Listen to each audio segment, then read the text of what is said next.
Global Marathi news channel मध्ये आपणा सर्वांचे स्वागत आहे।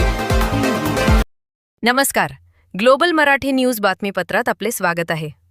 सध्या अहिल्यानगरमध्ये रिक्षा चालकांसमोर एक मोठे संकट उभे राहिले आहे।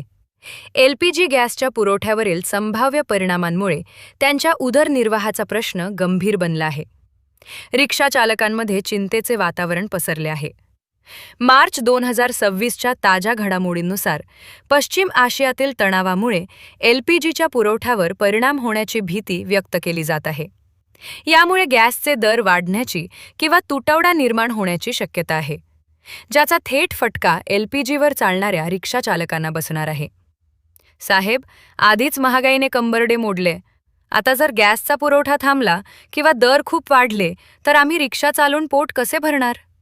या परिस्थितीमुळे रिक्षा चालकांसमोर अनेक आव्हाने आणि समस्या निर्माण झाल्या आहेत। अनेकांचे मासिक बजेट कोलमडले आहे। पश्चिम आशियातील परिस्थितीवर सरकारचे लक्ष असून यावर तातडीने उपाययोजना करण्याची मागणी रिक्षा चालक संघटनांकडून केली जात आहे।